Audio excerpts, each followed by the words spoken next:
দিন গেলেন বন্ধুগণ। দিনের মাথায় আব্দুল উজ্জা নামের ভাতিজাটা ছিল। আব্দুল উজ্জা বলে, চাচা গো, এত সুন্দর করে যখন আমাদেরকে দাওয়াত দিল দিনের জন্য, ও চাচা, আমরা কালিমা পড়ে মুসলমান হয়ে যাই। যে আল্লাহ আমাদেরকে দুনিয়ায় বানাইলেন সেই আল্লাহর আমরা হুকুম আদায় করি। চাচাই বলে, ভাতিজা রে, এই মুহাম্মাদের কথা শুনে আমরা পাগল হব না। আব্দুল উজ্জা ডাক দিয়ে বলে, চাচা গো, আপনি যদি না মানেন আমি আব্দুল উজ্জা মানব। সুবহানাল্লাহ।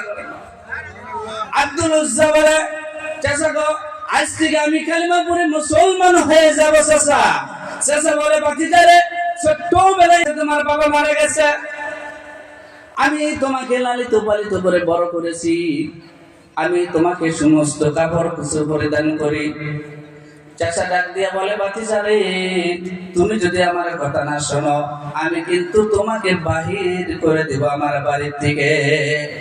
আব্দুল উজ্জা বলে, চাচা গো, যদি আমাকে বাড়ির থেকে বাহির করিয়ে দেন চাচা আমার কোনো আপত্তি নাই, কিন্তু আমার মরার পরে যে আমাকে জান্নাতে যেতে হবে, যেই কথা নবীজি বলে গেল সেই কথাই আমাকে চলতে হবে।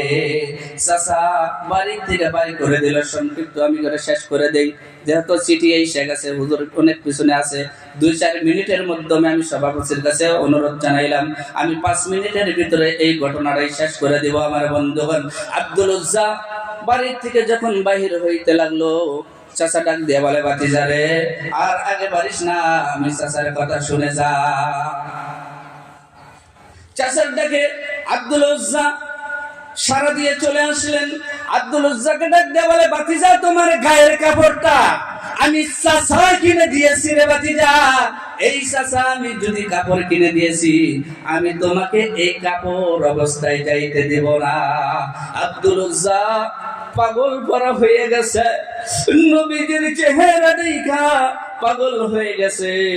কোরআনের কথা শুনে আব্দুল উজ্জা পাগল হয়ে গেছে। সমস্ত কাপড় উলঙ্গ হয়ে গেছে চাচার কাছে দিয়া নবীজির কাছে চলিয়ে যখন যায়, ওইদিকে নবীজি মসজিদে নববীর মাধ্যমে সাহাবাদেরকে লইয়া নবীজি দিনের কথাগুলো বলতেছিলেন। আমার বন্ধুগণ, মসজিদের সম্মুখে কে জানি নাকের মাধ্যমে গুনগুন গুনগুন আওয়াজ দিয়ে কান্না করে।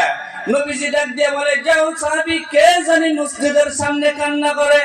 সাহাবী আয়েশা দেখে কে কান্না করে, লোকটাকে তো চিনতে পারে না, কিন্তু লোকটা বলে, আপনি কে? নবীজির কাছে আমাকে নিয়ে চলেন।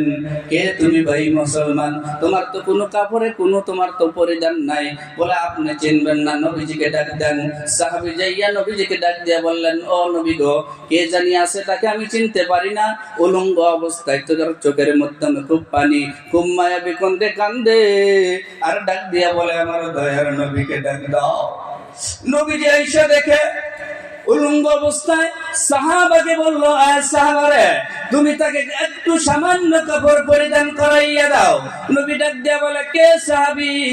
ও তুমি এরকম করে উলঙ্গ অবস্থায় এখানে কান্না করো? নবী গো, আমি চাচার বাড়িতে থাকতাম, আপনি 1 দিন নাই, 2 দিন নাই, 3 দিন দাওয়াত দিয়েছেন। নবী গো, আপনার কথাগুলো শুনে আমি আব্দুল উজ্জা পাগল হইয়া গেছি, কিন্তু চাচা আমাকে বাড়ি থেকে উলঙ্গ অবস্থায় ইসলাম নেওয়ার জন্য বাহির করে দিয়েছে। নবী ডাক দিয়ে বলে, এই আব্দুল উজ্জা, আজ থেকে তোমার নাম আব্দুল উজ্জা নয়, আজ থেকে তোমার নাম হইল আব্দুল্লাহ। হাদিস শরীফের মাধ্যমে এসেছে আমার বন্ধুগণ, সবথেকে সুন্দর নাম হয়েছে আব্দুল্লাহ। কোন নাম শুদ্ধ? আল্লাহর নবী বলেছেন সবথেকে আব্দুর রহমান আর আব্দুল্লাহ নামের নামটি সুন্দর। আমরা এই নামের নাম সন্তানদেরকে রাখবো কি রাখবো না? নবীজির হাদিস মানবো? আসলে সময় কম। এই ঘটনার মাধ্যমে এতটুকু বোঝা গেল, যাদের ভিতরে ঈমান আছে, আল্লাহর তাকওয়া ভয় আছে, যার মাধ্যমে নবীজির ভালোবাসা আছে, তারাই আল্লাহর পথে চলবে। কথা ঠিক না?